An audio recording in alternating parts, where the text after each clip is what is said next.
नमस्कार, मैं भावना स्वामी,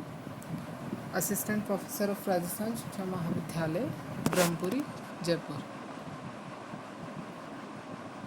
आज के इस वीडियो में मैं आप सभी का स्वागत करती हूँ। आज हम शिक्षा शास्त्री फर्स्ट ईयर इसके समसामयिक भारत एवं शिक्षा विषय की हम इसकी 5वीं यूनिट पढ़ रहे हैं। पिछली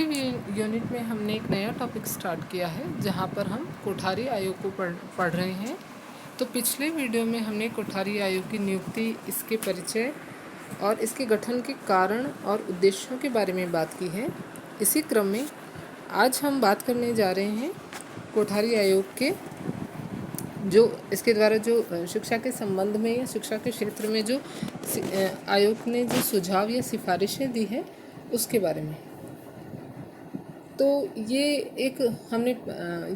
15 सदस्यीय आयोग था, जैसा कि हमने कल बात की है। तो इस आयोग ने अपनी रिपोर्ट 29 जून 1966 को भारत सरकार के तत्कालीन शिक्षा मंत्री के सम्मुख प्रस्तुत की, उनके सम्मुख रखी और इस रिपोर्ट या प्रतिवेदन को शिक्षा और राष्ट्रीय विकास के नाम से भी पुकारा जाता है या जाना जाता है, शिक्षा और राष्ट्रीय विकास। इसमें ये एक बहुत बड़ा प्रतिवेदन रहा। इसके अंतर्गत जैसा कि पिछले हमने बात की है कि जो तत्कालीन हमारे देश की समस्याएं थी, जो राजनीतिक स्वरूप था या जो राजनीतिक आकांक्षाएं थी, उन सभी को पूरा करने के लिए एक बिल्कुल नवीन शिक्षा व्यवस्था स्थापित करने की इसमें बात की गई थी, जिसमें कि हमारे देश की जितनी भी आवश्यकताएं या जो भी दशाएं हैं उन सबको सम्मिलित किया जाए। विशेष तौर पे जो औद्योगिक या जो वैज्ञानिक क्षेत्र में जो परिवर्तन हो रहे थे, जो हमारे देश में औद्योगिकरण की जो आवश्यकताएं थी, जो व्यवसायीकरण की आवश्यकताएं थी, उसके आधार पे रोज़गार प्राप्ति के लिए जो मांग थी उसकी पूर्ति की जा सके, गरीबी को दूर किया जा सके। तो इन सभी आवश्यकताओं के अनुरूप एक बहुत विस्तृत ये आयोग रहा, इसकी रिपोर्ट रही और इसने शिक्षा के लगभग सभी पहलुओं के बारे में बात की है। तो इस टॉपिक को आज मैं ये भी मैं बताना चाहूँगी कि ये जो हमारा वीडियो है, जो इसकी सिफारिशें हैं, ये हम 2-3 पार्ट में इसको पढ़ेंगे, क्योंकि इसकी बहुत ज़्यादा सिफारिशें हैं। तो इसको हम विस्तृत रूप से हमें पढ़ना है, तो हम 2 या 3 वीडियो में इसको पढ़ेंगे। आज हम इसकी जो प्रमुख सिफारिशें रही, पहली इसके अंतर्गत बात की गई शिक्षा और राष्ट्रीय लक्ष्य, एजुकेशन एंड नेशनल ऑब्जेक्टिव्स, इसके बारे में कि शिक्षा क्या राष्ट्रीय लक्ष्य क्या होना चाहिए, क्या इसका स्वरूप होना चाहिए, इसके बारे में। अब आयोग ने ये कहा कि ये जो राष्ट्रीय लक्ष्य है इसकी पूर्ति तभी संभव हो सकती है जबकि शिक्षा को इस प्रकार से विकसित किया जाए कि उससे उत्पादकता में वृद्धि हो, सामाजिक एवं राष्ट्रीय एकता की स्थापना हो और भारत में आधुनिकीकरण की प्रवृत्तियों, जैसा कि हमने पहले भी कहा है कि एक आधुनिक भारत के निर्माण की ओर हम अग्रसर थे, तो भारत में आधुनिकीकरण की प्रवृत्तियों, सामाजिक, नैतिक और आध्यात्मिक मूल्यों की जो हमारे मूल्य हैं, जो हमारी सांस्कृतिक विरासत है, उन सबको भी साथ लेकर एक नए राष्ट्र की जो है परिकल्पना की गई, एक नए राष्ट्र के लक्ष्य रखा गया। तो इसके अंतर्गत बात की गई, सबसे प्रमुख इसके अंतर्गत भी बातें हुई हैं जिनमें हम बात करते हैं। इस उपरोक्त कथन को ध्यान में रखते हुए शिक्षा और राष्ट्रीय जो एकता है या शिक्षा जो राष्ट्रीय एकता के अंतर्गत भी बहुत सारे शिक्षा के लक्ष्य रखे गए, जिनमें सबसे पहला था शिक्षा तथा उत्पादन, एजुकेशन एंड प्रोडक्टिविटी। इसके अंतर्गत बात की गई कि उत्पादन को किस प्रकार बढ़ाया जा सके या उत्पादन में किस प्रकार वृद्धि की जा सके। इसके लिए जो शिक्षा थी, जो विद्यालय या विश्वविद्यालय जो पाठ्यक्रम था, तो शिक्षा के सभी स्तरों पे इसमें विज्ञान विषय को सम्मिलित करने की बात की गई, क्योंकि विज्ञान विषय से कहीं ना कहीं आगे जाके या जो हम सभी स्तरों पे जब हम विज्ञान का अध्ययन हमारे छात्रों को करवाएंगे, तो वे उत्पादन में, वे नए उद्योगों की स्थापना में, वे जो व्यवहारिक जो स्थितियाँ हैं उसके बारे में वो जान पाएंगे और उनका दृष्टिकोण वास्तविक और व्यवहारिक वैज्ञानिक बनेगा शिक्षार्थियों का। तो उत्पादन में वृद्धि के लिए शिक्षा के द्वारा जो शिक्षा के सभी स्तर थे वहाँ पे विज्ञान विषय को अनिवार्य या विज्ञान विषय को एक शिक्षा का अभिन्न अंग बनाने की बात की गई। दूसरी इसके अंतर्गत बात की गई कार्य अनुभव या वर्क एक्सपीरियंस, जहाँ पे प्रैक्टिकल वर्क के द्वारा बच्चों को, छात्रों को शिक्षा दी जाए, जहाँ अधिकाधिक या एक ऐसा शिक्षा के भाग के रूप में एक ये भी सम्मिलित किया जाए जहाँ पे बच्चों को वर्क एक्सपीरियंस दिया जाए, जहाँ उन्हें कार्य करने का अनुभव प्रदान किया जाए, ताकि जो शिक्षा है आगे जाके औद्योगिकीकरण में सहायक हो सके, उद्योगों की स्थापना में, उनके विकास में सहायक हो, अगर बच्चों को वर्क एक्सपीरियंस होगा। इसके साथ इसके अंतर्गत बात की गई उद्योग, कृषि, व्यापार, इन सब की आवश्यकताओं की पूर्ति करने के लिए शिक्षा का व्यवसायीकरण किया जाए। शिक्षा को एक व्यवसाय के तौर पे देखा जाए, इस प्रकार देखा जाए कि किस प्रकार शिक्षा से अधिकाधिक लाभ या शिक्षा के द्वारा अधिकाधिक उद्देश्यों की किस प्रकार पूर्ति की जा सकती है, राष्ट्र के लिए, उत्पादन के लिए, उद्योगों के लिए। तो इस प्रकार शिक्षा का स्वरूप बनाने की बात की गई। और शिक्षा का जो उच्च स्तर था उसमें वैज्ञानिक, तकनीकी शिक्षा और अनुसंधान को विशेष महत्व दिए जाने की बात कही गई। साथ ही साथ शिक्षा और उत्पादन में प्रोडक्टिविटी के इस बिंदु में यह भी बात की गई कि विज्ञान का जो प्रयोग किया जाए, वैज्ञानिक शिक्षा या विज्ञान की शिक्षा जो छात्रों को दी जाए, तो उसका उद्योगों के साथ साथ उसका एक कार्य यह भी हो कि उत्पादन और कृषि कार्यों में वो विकास में लाभदायक हो, या विज्ञान के द्वारा उत्पादन और कृषि कार्यों में जो है विकास किया जाए, इसमें बढ़ोतरी की जाए। अगला शिक्षा, इसके अंतर्गत अगला बिंदु था शिक्षा तथा आधुनिकीकरण, एजुकेशन एंड मॉडर्नाइजेशन। तो इसके अंतर्गत बात की गई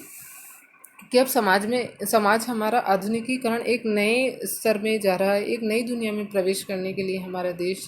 बढ़ रहा था, जहाँ पे समाजवादी समाज की स्थापना होनी थी, जहाँ पे उत्पादन के या उद्योगों का स्वरूप अलग होना था, उनका विकास होना था, विकसित होना था। कृषि कार्यों में हमको बदलाव करने थे, जो परंपरागत रूप कृषि का था उसको छोड़ के आधुनिक कृषि की ओर हमें जाना था। तो इन सभी स्थितियों को ध्यान में रखते हुए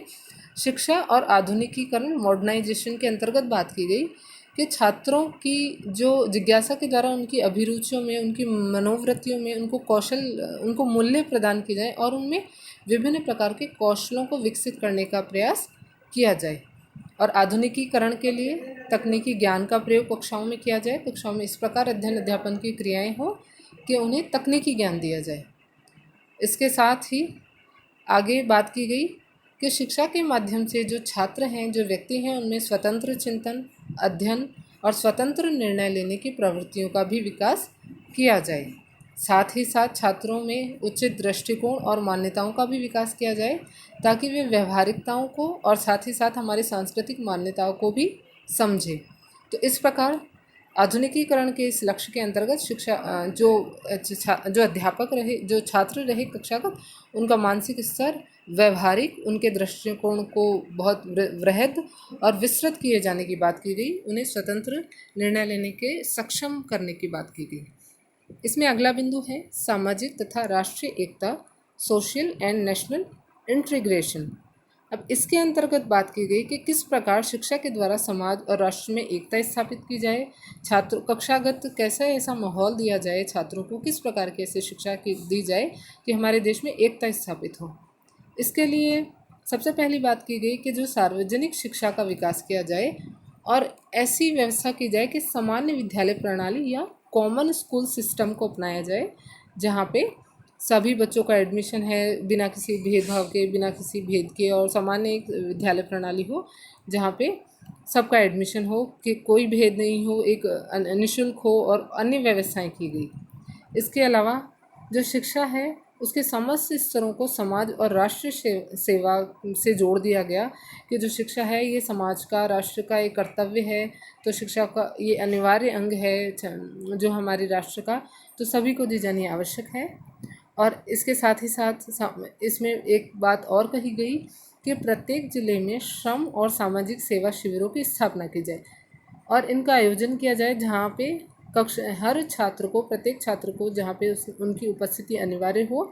तो इसके माध्यम से बच्चों को पास आने का, उनको समाज में सेवा और श्रम का जो महत्व होगा वो पता चलेगा। सभी छात्र वहाँ आएंगे तो उनकी उपस्थिति अनिवार्य जब रहेगी तो वो आपस में श्रम के महत्व को, समाज में एकता स्थापित कहीं ना कहीं की जा सकती है। इसके अलावा इसमें बात की गई कि जो चौथी पंचवर्षीय योजना है जिसके अंतर्गत की एनसीसी कार्यक्रम है, तो इसको जारी रखा जाए अब एनसीसी के अंतर्गत विद्यार्थी आते हैं, देश सेवा की, देश प्रेम की भावनाएं, समाज के में जो हमारे कर्तव्य हैं या समाज में जो किस प्रकार हम समाज सेवा के कार्य कर सकते हैं, तो वो सब सीखा गया। और विद्यालय को भी एक राष्ट्रीय चेतना इस प्रकार इसका उद्देश्य बनाया जाए, विद्यालय में शिक्षा का एक उद्देश्य ये भी बनाया जाए कि किस प्रकार राष्ट्रीय चेतना विद्यार्थियों में राष्ट्र के प्रति एकता या राष्ट्र के प्रति प्रेम के भाव जागृत किए जाएं। पाठ्यक्रम में प्रजातंत्रीय, समाजवादी और नागरिकता के स्वरूपों को या इन विषयों को सम्मिलित किया जाए पाठ्यक्रम में, जहाँ पे प्रजातंत्र की, समाजवादी समाज की और नागरिकता के गुणों का छात्रों में विकास हो। इसके अतिरिक्त यहाँ भाषा की बात की गई। यहाँ बात की गई कि मातृ और प्रादेशिक भाषाओं को भी विद्यालय में, जो स्थानीय भाषाएं हैं उनको भी शिक्षा का माध्यम रखा जाए, लेकिन साथ ही साथ हिंदी भाषा को जल्दी से जल्दी या शीघ्र भारत संघ की सरकारी भाषा बनाने की ओर प्रयास किया गया। हिंदी भाषा का विकास करने की बात भी कही गई, लेकिन जो अभी तक वर्तमान स्थितियाँ ऐसी नहीं हो पाई थी, इसलिए ये भी बात की गई कि जो भारतीय शिक्षा संस्थाएं हैं उनमें अंग्रेजी को ही शिक्षा का माध्यम रखा जाए। तो यहाँ पे बात की गई तीनों भाषाओं को, यानी कि स्थानीय भाषाएं, मातृभाषाओं का भी विकास किया जाए, हिंदी भाषाओं को कहीं ना कहीं एक राष्ट्रीय भाषा के रूप में बनाने की ओर जो है प्रयास इसमें शुरू कर दिए गए। और जब तक ऐसी स्थितियाँ ना आए कि हिंदी भाषा को राष्ट्रीय भाषा या सरकारी भाषा के रूप में हम उसको बना दें, तब तक अंग्रेजी भाषा ही शिक्षा विद्यालयों में एक जो भाषा के रूप में चलती रहे। अब इसके अतिरिक्त शिक्षा के अंतर्गत सामाजिक और राष्ट्रीय एकता स्थापित करने के लिए यहाँ पे एक बात और कही गई कि सांस्कृतिक विरासत, ज्ञान के विकास के लिए विभिन्न भाषाओं, जो भारतीय साहित्य है उसका, और भारतीय इतिहास, धर्म, दर्शन, इनके भी अध्यापन की समुचित व्यवस्था की जाए। यानी कि जहाँ हम आधुनिक विषयों को पढ़ रहे हैं उसके साथ साथ हमारे धर्म, दर्शन, हमारे भारतीय इतिहास, साहित्य, इनके अध्यापन की भी व्यवस्था की जाए। अगला इसका बिंदु था प्रजातंत्र की सुदृढ़ता, कंसोलिडेशन ऑफ डेमोक्रेसी। किस प्रकार प्रजातंत्र को सुदृढ़ बनाया जाए, किस प्रकार लोकतंत्र की स्थापना सुदृढ़ता के साथ हो, तो इसके लिए बात की गई। इस आयोग के द्वारा इसके लिए सुझाव दिया गया कि जो 14 वर्ष तक के आयु के जो बालक हैं उनको निःशुल्क और अनिवार्य शिक्षा दी जाए, बिना किसी भेदभाव के। समाज में सभी प्रकार का भेदभाव खत्म हो। जो बच्चे 14 वर्ष तक की आयु के हैं उनको निःशुल्क और अनिवार्य शिक्षा प्रदान की जाए। साथ ही साथ प्रौढ़ शिक्षा के कार्यक्रमों की भी बात की गई कि कार्यक्रम चलाए जाए जहाँ पे वयस्क या प्रौढ़ शिक्षा की भी व्यवस्था की जाए। और साथ ही साथ बात की गई कि धर्म, जाति, वर्ग, लिंग, इनमें किसी प्रकार का भेदभाव बालकों के साथ शिक्षा प्रदान करने के लिए नहीं किया जाएगा।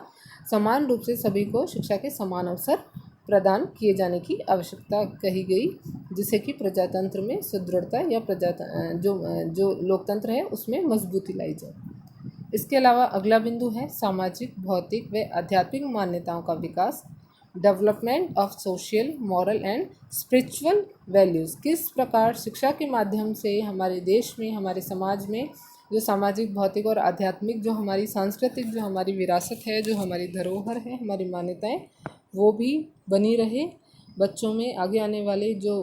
पीढ़ी है उनमें भी जागृत रहे। इसके लिए कार्य किए गए कि केंद्र और राज्य सरकार के द्वारा धार्मिक और नैतिक शिक्षा के अध्ययन पर बल दिया जाए। जो जितनी भी शिक्षण संस्थाएं हैं उनमें नैतिक, सामाजिक, आध्यात्मिक, धार्मिक सभी प्रकार की शिक्षाएं भी कहीं ना कहीं शिक्षा एक पाठ्यक्रम में उनको भी सम्मिलित किया जाए कि जो छात्र हैं, जो विद्यार्थी हैं, उन्हें धर्म के बारे में, मूल्यों के बारे में, अध्यात्म के बारे में भी ज्ञान दिया जाए। इसके अतिरिक्त माध्यमिक स्तर पे छात्रों और अध्यापकों के मध्य विचार विमर्श की व्यवस्था भी की गई, जहाँ पे इन सभी बिंदुओं पे अध्यात्म के ऊपर, जो भौतिक संस्कृति है, हमारी मान्यताएं हैं, समाज का जो स्वरूप है, इन सब बिंदुओं पे छात्र और अध्यापकों के बीच में विचार विमर्श हो, उनमें बातचीत हो, ताकि जो छात्र हैं या जो अध्यापक भी हैं सभी का जो है मानसिक जो दृष्टिकोण है व्यवहारिक हो और उनके ज्ञान में वृद्धि हो। इसके अलावा विश्वविद्यालय स्तर पर तुलनात्मक धर्म पर जो धर्म है उनमें अनुसंधान या साहित्य तैयार करवाने की भी बात की गई कि धर्म को भी एक ऐसे विषय के रूप में अपनाया जाए जिस पे अनुसंधान कार्य किए जा सकते हैं, जिन पे साहित्य का निर्माण किया जा सके, तो धर्म के आधार पे भी जो विश्वविद्यालय स्तर है यहाँ पे भी अध्यापन हो। इसके अलावा आगे बात की गई, अगला बिंदु आता है हमारा, इसी आयोग के द्वारा अगले सुझाव के अंतर्गत हम बात करेंगे शिक्षा की संरचना और स्तर। अब जो शिक्षा और राष्ट्रीय एकता की जो हमने बात की थी, वहाँ ये हमारा बिंदु ख़त्म हो चुका है। इसमें हमने सब पॉइंट्स के आधार पे शिक्षा, लोकतंत्र, शिक्षा, सामाजिक आर्थिक मान्यताओं का विकास, शिक्षा और प्रजातंत्र की सुदृढ़ता, इन सब के बारे में बात की है। अब हमारा दूसरा बिंदु आया है शिक्षा की संरचना और स्तर, एजुकेशन स्ट्रक्चर एंड स्टैंडर्ड्स। जो शिक्षा की संरचना किस प्रकार की जाए, शिक्षा के स्तर कौन कौन से हों, इनके बारे में बात की गई। तो आयोग के द्वारा सुझाव दिया गया कि शिक्षा प्रणाली में ये जो कुछ बदलाव किए जाएं, जिनमें कि शिक्षा को एक पिरामिड के रूप में इसके विभिन्न स्तरों की संरचना हो, कि हम विभिन्न स्तरों के आधार पर शिक्षा की संरचना करें, जहाँ पे स्तर होंगे, एक पिरामिड की संरचना होगी। फिर अगली बात की गई कि इन स्तरों पे लगने वाली कुल समय अवधि, ये भी उसमें पहले ही निर्धारित की जाए कि जो शिक्षा के विभिन्न स्तर हम निर्धारित कर रहे हैं उनमें कितना समय लगने वाला है, उनकी समय अवधि कितनी होगी, तो इसके बारे में भी पहले ही बात की गई। इसके अतिरिक्त बात की गई अध्यापकों की,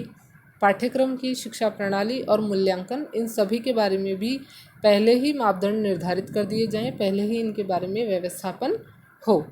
और सुविधाओं का समुचित प्रयोग या सुविधाओं की उपलब्धता के बारे में भी बात की गई। अब हम शिक्षा की संरचना और स्तर, इसके बारे में बात कर रहे हैं। तो इस आयोग के द्वारा सुझाया गया कि जो 1 से 3 वर्ष तक के जो आयु के छात्र या बालक रहेंगे, उनको पूर्व प्राथमिक शिक्षा दी जाएगी। यहाँ पे पिरामिड के शिक्षा के स्तर निर्माण की हम बात कर रहे हैं, जहाँ पे 1 से 3 वर्ष तक की आयु के बच्चों को पूर्व प्राथमिक शिक्षा दी जाएगी। इसके पश्चात सेकंड स्टेप में या द्वितीय स्तर में 10 वर्ष की सामान्य या निर्विकल्प शिक्षा होगी, जहाँ पे हम कोई सब्जेक्ट का यूज़ नहीं करेंगे, सब्जेक्ट का चुनाव नहीं करेंगे। इसके बाद है 2 वर्ष की उच्चतर माध्यमिक शिक्षा, जहाँ पे उसके बाद 2 वर्ष की जो माध्यमिक शिक्षा रहेगी, उच्चतर माध्यमिक शिक्षा आएगी। और प्रथम उपाधि, जो कि हम बैचलर डिग्री जिसको हम बोलते हैं, जो ग्रेजुएशन हम बोलते हैं, तो इसके लिए 3 वर्षीय उच्च शिक्षा का सुझाव दिया गया